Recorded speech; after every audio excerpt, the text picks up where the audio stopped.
മുസ്ലിം ലീഗിന് ഉപമുഖ്യമന്ത്രി സ്ഥാനം ശരിക്കും അവകാശപ്പെട്ടതാണോ അതോ അത് അവര് 100% മുസ്ലിം ലീഗിന് ഉപമുഖ്യമന്ത്രി സ്ഥാനം കൊടുക്കണം. അതായത് കേരളത്തിലെ എല്ലാവർക്കും ഭരണത്തിൽ പ്രാതിനിധ്യം വേണം. കേരളത്തിന്റെ ചരിത്രത്തിൽ ഒരിക്കൽ മാത്രമേ നമുക്കൊരു മുസ്ലിം മുഖ്യമന്ത്രി ഉണ്ടായിട്ടുള്ളൂ. അത് ശ്രീ CH മുഹമ്മദ് കോയയാണ്, മുനീർ സാഹിബിന്റെ പിതാവ്. അദ്ദേഹം കുറച്ചു കാലം ആഭ്യന്തരമന്ത്രി ഇരുന്നിട്ടുമുണ്ട്. അതായത് ആഭ്യന്തരം എന്ന് പറഞ്ഞാൽ വീടിന്റെ താക്കോലാണ്. ആ താക്കോല് എല്ലാവർക്കും കിട്ടണം. അവിടെയാണ് തീർച്ചയായിട്ടും എന്റെ അഭിപ്രായത്തിലും ആഗ്രഹത്തിലും ഉപമുഖ്യമന്ത്രി സ്ഥാനം കിട്ടണം, ആഭ്യന്തരമന്ത്രി സ്ഥാനം കിട്ടണം. ഒരു നായർ മുഖ്യമന്ത്രി നമുക്ക് ഉണ്ടാകുമ്പോൾ മിക്കവാറും ഒരു നായർ മുഖ്യമന്ത്രി ആയിരിക്കും നമുക്ക് ഉണ്ടാകുക. VD സതീശൻ ജി ആണെങ്കിലും നമ്മുടെ രമേശ് ചെന്നിത്തല ജി ആണെങ്കിലും ശശി തരൂർ സാറാണെങ്കിലും KC വേണുഗോപാൽ സാറാണെങ്കിലും ആരാണെങ്കിലും ഒരു നായർ മുഖ്യമന്ത്രി ഉണ്ടാകുമ്പോൾ അതിന് ബാലൻസായി ഒരു മുസ്ലിം ഉപമുഖ്യമന്ത്രി വേണം. ക്രിസ്ത്യൻ സമൂഹത്തിന് വിദ്യാഭ്യാസവും ധനകാര്യവും പോലെ കിട്ടണം. കോൺഗ്രസിന് വേണ്ട രീതിയിൽ ഈഴവ പ്രാതിനിധ്യമില്ല. ഈഴവ സമൂഹത്തിന്റെ പ്രാതിനിധ്യം കുറെ കൂടെ സ്ട്രോങ് ആക്കണം. അങ്ങനെ അധികാരത്തിന്റെ എല്ലാ ശ്രേണികളിലും എല്ലാവർക്കും വേണം. പിന്നോക്ക സമുദായങ്ങൾക്ക് കൊടുക്കണം. അപ്പം കഴിഞ്ഞ തവണ CPM ചെയ്ത നല്ല കാര്യം, അങ്ങനെ അറിയുന്ന പോലെ ഞാനൊരു CPM വിരുദ്ധനാണ്. പക്ഷെ CPM ചെയ്ത നല്ല കാര്യങ്ങളിലൊന്ന് കഴിഞ്ഞ തവണ നായർ സമുദായത്തിന് പ്രാതിനിധ്യം കൊടുക്കാൻ അവർ എക്സ്ട്രാ നോക്കി. വിദ്യാഭ്യാസ മേഖലയാകട്ടെ ഫൈനാൻസ് ആകട്ടെ ഒക്കെ കൊടുക്കാൻ നോക്കി. അത് നല്ല രാഷ്ട്രീയമാണ്. അതേപോലെ തന്നെ നമ്മുടെ ദേവസ്വം വകുപ്പിന്റെ മന്ത്രിയായിട്ട് രാധാകൃഷ്ണൻ സാറിനെ അടക്കം പിന്നോക്ക ജനവിഭാഗങ്ങളിൽ നിന്ന് കൊണ്ടുവന്നു. ഇങ്ങനെ ഒരു സോഷ്യൽ എഞ്ചിനീയറിംഗ് ആണ് യഥാർത്ഥത്തിൽ വേണ്ടത്. നമുക്ക് വേണമെങ്കിൽ യുവാവായിരിക്കുന്ന പ്രായത്തിൽ ജാതി മതവും ഒന്നും നോക്കാതെ എല്ലാവർക്കും എല്ലാം കൊടുക്കണമെന്ന് പറയാം. പക്ഷെ ഒന്നും പ്രായോഗികമല്ലെന്ന് കുറച്ചു കാലമെങ്കിലും രാഷ്ട്രീയത്തെ പഠിക്കുന്ന എല്ലാവർക്കും മനസ്സിലാവും. അതുകൊണ്ട് തീർച്ചയായിട്ടും കുഞ്ഞാലിക്കുട്ടി സാർ ഉപമുഖ്യമന്ത്രിയെ വരണമെന്നാണ് ഒരു ഹിന്ദു ആക്ടിവിസ്റ്റായ എന്റെ ആഗ്രഹം. ബ്രാഹ്മണ സമൂഹത്തിന് പ്രാതിനിധ്യം ഉണ്ടെന്ന് തോന്നുന്നുണ്ടോ ഇപ്പോഴത്തെ? ഭയങ്കര കുറവാണ്. ശരിക്കും പറഞ്ഞാൽ ബ്രാഹ്മണര് 1.5% അല്ലെങ്കിൽ 2-3% മാത്രമേ കേരളത്തിലുള്ളൂ. ഇത്തവണ ഐഷ പോറ്റി മാഡം അടക്കമുള്ളവരാണ് ബ്രാഹ്മണ സമൂഹത്തിന് റെപ്രസെന്റേഷൻ നിന്നത്. ബ്രാഹ്മണ സമൂഹത്തിന് ചരിത്രപരമായി കേരളത്തിൽ ഒരുപാട് കോൺട്രിബ്യൂഷൻ ഉണ്ട്. ബ്രാഹ്മണ സമൂഹത്തിനും റെപ്രസെന്റേഷൻ കിട്ടണം, പിന്നോക്ക സമുദായങ്ങൾക്കും കിട്ടണം. നമ്മുടെ ഇടയിൽ ഒരു 50% ആൾക്കാർ ജാതിയോ മതമോ ഒന്നും നോക്കാതെ വോട്ട് ചെയ്യുന്നത് മറ്റുമാണ്. എന്നാൽ 50% അങ്ങനെയല്ല.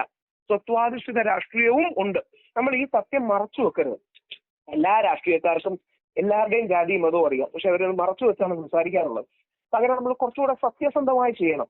ഈ സോഷ്യൽ എഞ്ചിനീയറിംഗ് നമ്മുടെ സ്വാതന്ത്ര്യ സമര കാലത്ത് നല്ല രീതിയിൽ ചെയ്ത ആളുടെ പേരാണ് നമ്മുടെ രാഷ്ട്രപിതാവായ മഹാത്മാഗാന്ധി. അതായത് അന്നത്തെ മുസ്ലിം ലീഗ്, നമ്മുടെ മുസ്ലിം ലീഗ് അല്ല പാകിസ്ഥാന്റെ മുസ്ലിം ലീഗ് ശക്തി പ്രാപിക്കുന്നു എന്ന് കണ്ട് മുഹമ്മദ് അലി ജിന്നയ്ക്ക് എതിരായിട്ട് മൗലാന അബുൽ കലാം ആസാദിനെ അദ്ദേഹം കോൺഗ്രസിന്റെ പ്രസിഡന്റാക്കി. അതിലെ സന്ദേശം എന്ന് പറഞ്ഞാൽ ജിന്ന വിശ്വാസിയായ മുസ്ലിം ആയിരുന്നില്ല, പന്നിയിറച്ചി കഴിക്കുന്ന, മദ്യപിക്കുന്ന അല്ലെങ്കിൽ ഒരു ഇസ്ലാമിക രീതിയിലും പിന്തുടരാത്ത വ്യക്തിയായിരുന്നു. അപ്പം ഗാന്ധിജി അതിലൂടെ മെസ്സേജ് കൊടുക്കുന്നത് നിങ്ങളുടെ കൂടെയുള്ള നിങ്ങളുടെ നേതാവായ ജിന്ന അവിശ്വാസിയാണ്, മദ്യപിക്കുന്നവനാണ്. പക്ഷെ ഞങ്ങളുടെ കൂടെയുള്ള മുസ്ലിം നേതാവായ മൗലാന ആസാദ് ലോകാരാധ്യനാണ്, പരിശുദ്ധ ഖുർആൻ പണ്ഡിതനാണ്, പക്കത്ത് ജനിച്ച ആളാണ്. അപ്പോൾ ഇങ്ങനൊരു ബാലൻസിലാണ് എല്ലാ രാജ്യങ്ങളും നിലനിൽക്കുന്നത്. ഇത് സത്യസന്ധമായി നമ്മൾ മനസ്സിലാക്കണം. ഇല്ലെങ്കിൽ എന്ത് പറ്റുമെന്ന് പറഞ്ഞാൽ ചെറിയ പ്രായത്തിൽ നമ്മൾ കടുത്ത മതേതരവാദിയായിരിക്കും, പിന്നീട് കഴിഞ്ഞാൽ കടുത്ത വർഗീയവാദിയായി മാറും. കാര്യം ഈ ബാലൻസ് എന്താണ് എന്നുള്ളതാണ് സത്യസന്ധമായി നമ്മൾ നമ്മുടെ രാജ്യത്തെ കുറിച്ച് മനസ്സിലാക്കേണ്ടത്. നമുക്കറിയാം അഞ്ചാം മന്ത്രിസ്ഥാനം കൊടുത്തപ്പോൾ തന്നെ വലിയൊരു വിവാദമായിരുന്നു ഉണ്ടായിരുന്നത് അല്ലെ? അപ്പൊ ഇനിയിപ്പോ ഉപമുഖ്യമന്ത്രി സ്ഥാനം കൂടി നൽകിയിട്ടുണ്ടെന്നുണ്ടെങ്കിൽ അതൊരു കമ്മ്യൂണൽ പോറലൈസേഷൻ അല്ലേ കേരളത്തിൽ വഴിയൊഴുക്കുക? തിരിച്ചാണ്, കമ്മ്യൂണൽ കൺസോളിഡേഷൻ ആണ് ഉണ്ടാവുക. കാര്യം എന്ന് പറഞ്ഞാലേ നമ്മൾ സ്ഥിരം ചെയ്യും, നമ്മളെന്ന് പറഞ്ഞാൽ കോൺഗ്രസ്സുകാരനെ പലരും സ്ഥിരം ചെയ്യുന്നതും കേരളത്തിലെ ഒരു വിഭാഗം മാധ്യമങ്ങൾ ചെയ്യുന്നതും മുസ്ലിങ്ങൾ എന്തോ അനർഹമായി എടുക്കുന്നു എന്ന് പറഞ്ഞ് നായർ വിഭാഗത്തെ പേടിപ്പിക്കുകയാണ്. അങ്ങനെയല്ല, ഓണസ്റ്റ്ലി രണ്ട് വിഭാഗങ്ങളെയും ഒരുമിപ്പിച്ച് മുമ്പോട്ട് കൊണ്ടുപോകണം. എന്തായാലും നായർ സമുദായത്തിലെ ഒരാളായിരിക്കുമല്ലോ മുഖ്യമന്ത്രിയാകുക. അങ്ങനെ ആവുമ്പോൾ തീർച്ചയായിട്ടും മുസ്ലിം വിഭാഗത്തിന് ഉപമുഖ്യമന്ത്രി സ്ഥാനം കൊടുക്കണം. അതാണ് അതിന്റെ നന്മ. അതിന് അർഹത അവർക്കുണ്ട്. അവർ ചോദിക്കാത്തവരുടെ മര്യാദ, അവർ ചോദിക്കാത്തവരുടെ നന്മയും മര്യാദയാണ്. പക്ഷെ കൊടുക്കേണ്ടത് കോൺഗ്രസിന്റെ നന്മയും മര്യാദയാണ്. അല്ല, കേവലം ഒരു മലബാർ പാർട്ടി മാത്രമല്ലേ? മലബാറിൽ അപ്പുറത്തേക്ക് അതിന് വലിയ സ്വാധീനമുണ്ടോ? പ്രത്യേകിച്ച് തൃശ്ശൂരിനപ്പുറത്തേക്ക് വലിയൊരു സ്വാധീനമുള്ളതായിട്ട് തോന്നിയിട്ടുണ്ടോ? അല്ല, മുസ്ലിം ലീഗാണ് മുസ്ലിം സമൂഹം. രണ്ട് കാര്യങ്ങളാണ്. ഒന്ന്, പാണക്കാട് തങ്കന്മാർ പ്രവാചകൻ മുഹമ്മദ് നബി സല്ലല്ലാഹു അലൈഹി വസല്ലത്തിന്റെ വംശപരമ്പരയിൽ വരുന്നവരാണെന്നാണ് നമ്മുടെ വിശ്വാസം. അങ്ങനെയാണ് തങ്ങൾ എന്ന് വിളിക്കുന്നത്. പ്രവാചകന്റെ വംശപാരമ്പര്യമാണ്. അവരെ എല്ലാ മുസ്ലിങ്ങളും അല്ലെങ്കിൽ വലിയൊരു ശതമാനം മുസ്ലിങ്ങളും വ്യത്യസ്ത അഭിപ്രായങ്ങളോടെ ആണെങ്കിലും അംഗീകരിക്കുകയും ആദരിക്കുകയും ചെയ്യുന്നവരാ. അപ്പം തീർച്ചയായിട്ടും തങ്ങൾ കുടുംബം അല്ല അധികം ആക്റ്റീവ് രാഷ്ട്രീയത്തിലേക്ക് വരുന്നത്. എന്നിരുന്നാൽ പോലും അധികാര സ്ഥാനങ്ങളിലേക്ക് വരുന്ന കുഞ്ഞാലിക്കുട്ടി സാറിനെ പോലെ എല്ലാവരെയും ഒരുമിച്ച് കൊണ്ടുപോകാൻ കഴിയുന്ന വ്യക്തിയായിരിക്കും. അപ്പൊ അവർക്ക് തീർച്ചയായിട്ടും ഉണ്ട്. രണ്ട്, കോൺഗ്രസിന്റെ വോട്ടുകളിൽ വലിയൊരു ശതമാനം മുസ്ലിം ക്രിസ്ത്യൻ വോട്ടാണ്. സെൻട്രൽ ട്രാവൻകൂറിലെ ക്രിസ്ത്യൻ വോട്ടുകളും മറ്റുമാണ് പറഞ്ഞത്. യഥാർത്ഥത്തിൽ BJP ആ സെൻട്രൽ ട്രാവൻകൂറിലെ ക്രിസ്ത്യൻ വോട്ടുകളാണ് കൂടുതൽ നോക്കിക്കൊണ്ടിരുന്നത്. കുറച്ച് കാര്യങ്ങളുമുണ്ട്, പ്രത്യേകിച്ച് അധികാരത്തിൽ വരാനുള്ള ഇതിൽ ക്രിസ്ത്യൻ സമൂഹം കൂടുതൽ കോൺഗ്രസിലേക്ക് വീണ്ടും ചാഞ്ഞു. പിന്നെ SCRA പോലുള്ള വിഷയങ്ങൾ, അതിന്റെ സംവാദങ്ങൾ ഒരു വിഭാഗം ക്രിസ്ത്യൻ സമൂഹത്തെയും മെത്രാന്മാരെയും ചൊടിപ്പിച്ചു എന്നുള്ളത് സത്യമാണ്. ഇതൊന്നും നമ്മൾ കാണാതിരുന്നിട്ട് കാര്യമില്ല. ഒരു വലിയൊരു ഒരു ക്രിസ്ത്യൻ മുസ്ലിം ഡിവൈഡ് കേരളത്തിൽ ഉണ്ടായി അതായിട്ട് തോന്നിയിട്ടുണ്ടോ? ഇപ്പോൾ ഒരു സമൂഹ കാലഘട്ടങ്ങളിൽ അതൊരു വലിയ രീതിയിൽ ഒരു വ്യാപിച്ചതായിട്ട് തോന്നുന്നുണ്ടോ? അതൊരു സീരിയസ് ആയ പ്രശ്നമാണ്. എനിക്കിപ്പോൾ ഒരുപാട് സംഘപരിവാറിലെ നല്ല സുഹൃത്തുക്കളുണ്ട്. നമ്മളെ തമാശയ്ക്ക് ഞാൻ ഒരിക്കലും പബ്ലിക്കലി എന്താ പറയുന്നത് നെഗറ്റീവ്ലി പറയില്ല, നമ്മൾ സംഘി എന്നൊക്കെ വിളിക്കുന്ന നമ്മുടെ നല്ല സുഹൃത്തുക്കളുണ്ട്. എന്റെ അമ്മ BJPക്ക് വേണ്ടി ക്യാമ്പയിൻ ചെയ്യാൻ പോയിട്ടുള്ള ആളാണ്, രാജീവ് ചന്ദ്രശേഖർ അടക്കം. അപ്പോൾ RSSകാർക്കോ സംഘപരിവാറിലെ സുഹൃത്തുക്കൾക്കോ ഉണ്ടാകുന്ന മുസ്ലിം വിരോധത്തെക്കാൾ ഡീപ്പായിട്ട് ആഴത്തിൽ ചിലപ്പോഴെങ്കിലും ക്രിസ്ത്യൻ സമൂഹത്തിൽ മുസ്ലിം വിരോധം കാണാറുണ്ട്. അതിനൊക്കെ ഒരുപാട് അന്താരാഷ്ട്ര മാനങ്ങളും ഉണ്ട്. പക്ഷെ അവിടെയാണ് നമ്മൾ പോപ്പിന്റെ പാത പിന്തുടരേണ്ടത്. ഇപ്പൊ ഇറാൻ യുദ്ധം ഉണ്ടായി, താങ്കൾ ശ്രദ്ധിച്ചു കാണും. ലോകത്ത് ട്രംപിനെതിരെ ഉയർന്ന ഏറ്റവും വലിയ സ്വരം കത്തോലിക്കരുടെയും ക്രിസ്ത്യാനികളുടെയും ഏറ്റവും ആദരണീയനായ പോപ്പിന്റെ സ്വരമാണ്. പോപ്പിനെ ട്രംപ് ഭീഷണിപ്പെടുത്തുന്ന വാർത്തകൾ വരെ നമ്മൾ ഇന്നലെയൊന്നുമായിട്ട് കാണുകയുണ്ടായി. അത് പോപ്പിന്റെ നന്മയാണ്. അതേപോലെ ക്രിസ്ത്യൻ മുസ്ലിം ഐക്യം വേണം. കാര്യം അടിസ്ഥാനപരമായി ക്രിസ്ത്യാനികളും മുസ്ലിങ്ങളും സഹോദരങ്ങളാണ്. അപ്പോൾ അതായത് ചരിത്രപരമായിട്ടും വിശുദ്ധ ഗ്രന്ഥങ്ങൾ വഴിയും അവർ സഹോദരങ്ങളാണ്. അവിടെ തീർച്ചയായിട്ടും അവർക്കിടയിൽ സാഹോദര്യം വേണം, അവർക്കിടയിൽ ദേഷ്യം പാടില്ല. എല്ലാവരുടെ ഇടയിലും ഹിന്ദു, ക്രിസ്ത്യൻ, മുസ്ലിം എല്ലാ വിഭാഗങ്ങളുടെ ഇടയിലും ഐക്യം വേണം. നമ്മുടെ ഇടയിൽ അങ്ങോട്ടും ഇങ്ങോട്ടും വ്യത്യസ്ത അഭിപ്രായങ്ങൾ കണ്ടേക്കാം, പക്ഷേ അടിസ്ഥാനപരമായി യോജിപ്പിന്റെ പാതയിൽ പോകണ്ടേ? വിരോധത്തിന്റെ പാതയിലാണോ നമ്മൾ പോകേണ്ടത്?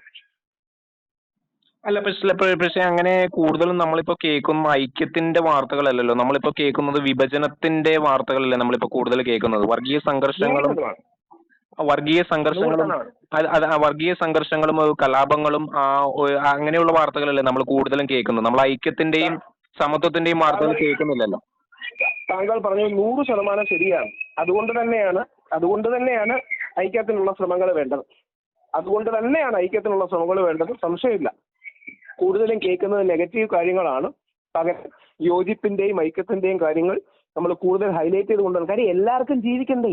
നമ്മുടെ നാട്ട് ലെബനനെ പോലെയോ മറ്റു രാജ്യങ്ങളെ പോലെയോ സംഘർഷഭരിതമാകാൻ നമ്മൾ ആഗ്രഹിക്കുന്നുണ്ടോ? കാര്യം വർഗീയ കലാപങ്ങളിലോ ബോംബിലോ ആൾക്കാർ മരിക്കുകയാണെങ്കിൽ നമ്മുടെ എല്ലാ മക്കളും സഹോദരങ്ങളും കുടുംബക്കാരും മരിക്കില്ലേ? എല്ലാവരും ബോംബും കലാപങ്ങളും തികച്ചും മതേതരമാണ്. മരിക്കുന്ന എല്ലാ സമുദായത്തിലെ ആൾക്കാരും മരിക്കും. അതുകൊണ്ട് സമവായം, അഭിപ്രായ വ്യത്യാസങ്ങൾ ഉണ്ടാകും, എതിരഭിപ്രായങ്ങൾ ഉണ്ടാകും. നമ്മുടെ കുടുംബങ്ങളിലില്ലേ? താങ്കളുടെ എന്റെയും കുടുംബത്തിലൊക്കെ നോക്കിയാൽ തന്നെ നമ്മുടെ ഇടയിൽ എത്രയോ അഭിപ്രായ വ്യത്യാസങ്ങൾ കാണും. എന്ന് പറഞ്ഞ് നമ്മൾ സ്പർദ്ധയിലേക്കാണോ പോകുന്നത്? അഭിപ്രായ വ്യത്യാസങ്ങളെ വൈവിധ്യങ്ങളായി കണ്ട് വൈരുദ്ധ്യങ്ങളാകാതെ നമുക്ക് മുമ്പോട്ട് കൊണ്ടുപോകാൻ കഴിയണം. അതിന് ആക്റ്റീവായിട്ട് ക്രിസ്ത്യൻ മുസ്ലിം ഐക്യം എന്ന അജണ്ട മുമ്പോട്ട് വെക്കണം. ക്രിസ്ത്യൻ മുസ്ലിം ഐക്യം മാത്രമല്ല, ഇതേപോലെ അന്താരാഷ്ട്ര തലത്തിൽ മുസ്ലിം ജൂത ഐക്യം വളരെ ആവശ്യമാണ്. അതാണ് ഇസ്രായേലിലും പാലസ്തീനിലും ഒക്കെ കാണുന്നത്. അതില്ലാത്തതാണ് ഇസ്രായേലിലും പാലസ്തീനിലും ഒക്കെ കാണുന്നത്. മുസ്ലിം ലീഗിന് ഒരു 7ാം മന്ത്രി ഉണ്ടാകുമെന്ന് കരുതുന്നുണ്ടോ, അതോ 6ാം മന്ത്രി ആയിരിക്കുമോ? ഇല്ല, 7ാം മന്ത്രി ആയിരിക്കില്ല. 5 മന്ത്രിമാരുടെയും എത്ര വരുമെന്ന് അറിയില്ല. പക്ഷെ മുസ്ലിം ലീഗ് നന്നായി പെർഫോം ചെയ്യുന്നതാണ് മനസ്സിലാക്കുന്നത്. അപ്പം ഇതൊരു ബാലൻസ് ആണ്. നമുക്കറിയാമല്ലോ, എല്ലാം കാണിക്കുന്നത്, അല്ലെങ്കിൽ നമ്മുടെ എല്ലാ മന്ത്രിസഭയും എല്ലാ സ്ഥലത്തും ഇപ്പം സെൻട്രലിൽ BJP ചെയ്യുന്നത് എന്താ? എല്ലാ ഹിന്ദുക്കളെയും ബാലൻസ് ചെയ്ത് OBCകൾക്കടക്കം പ്രാതിനിധ്യം കൊടുത്ത് വെച്ച് പോകുന്നൊരു ബാലൻസാണ്. അതേപോലെ മുസ്ലിം ലീഗിന്റെ ബാലൻസിന്റെ ഭാഗമായി അവർക്ക് കിട്ടണം. എനിക്ക് തോന്നുന്നു ഈ 3 കാര്യങ്ങൾ സെറ്റ് ആകുകയാണെങ്കിൽ കാര്യങ്ങൾ ഓക്കെയാണ്. ഒന്നൊരു ഹിന്ദു നായർ മുഖ്യമന്ത്രി, അതായിരിക്കും 90% ഉണ്ടാകുക UDF ജയിക്കുകയാണെങ്കിൽ. ഹിന്ദു നായർ മുഖ്യമന്ത്രി. ഒരു മുസ്ലിം ഉപമുഖ്യമന്ത്രി വരികയാണെങ്കിൽ, ആഭ്യന്തരം കൂടെ കൊടുക്കുകയാണെങ്കിൽ ഒരുപക്ഷെ 6ാം മന്ത്രിയോ അങ്ങനത്തെ തർക്കങ്ങൾ പോലും വരില്ല. കാര്യം ആഭ്യന്തരമാണ് ഏറ്റവും പ്രധാനപ്പെട്ട വകുപ്പുകളിലൊന്ന്. ഇന്നല്ലെങ്കിൽ നാളെ ഈ കാർഡ് തിരിച്ച് CPM പ്ലേ ചെയ്യും. CPM മുഹമ്മദ് റിയാസ് അടക്കമുള്ള, എനിക്ക് ഭയങ്കര ഇഷ്ടമുള്ള ആളാണ് മുഹമ്മദ് റിയാസിനെ അടക്കം മുന്നോട്ട് കാണിച്ച് ആഭ്യന്തരമന്ത്രി പോലെ വലിയ ഏതെങ്കിലും പദം കൊടുക്കാൻ സാധ്യതയുണ്ട് ഭാവിയിൽ. അപ്പോൾ അത് കണ്ടുകൊണ്ട് ആദ്യമേ കുഞ്ഞാലിക്കുട്ടി സാറിനെ ആക്കുകയാണ് രാഷ്ട്രീയപരമായി കോൺഗ്രസിനും UDFനും നല്ലത്. പിന്നീട് മന്ത്രിമാരുടെ ഡിവിഷൻ. ഈ ബാലൻസ് നമ്മൾ പിടിക്കണം. ഇതൊന്നുമില്ലാതെ എല്ലാം മതേതരമാണെന്ന് കള്ളം പറഞ്ഞിട്ട് ഒരു കാര്യവുമില്ല. അതാണ് സത്യം.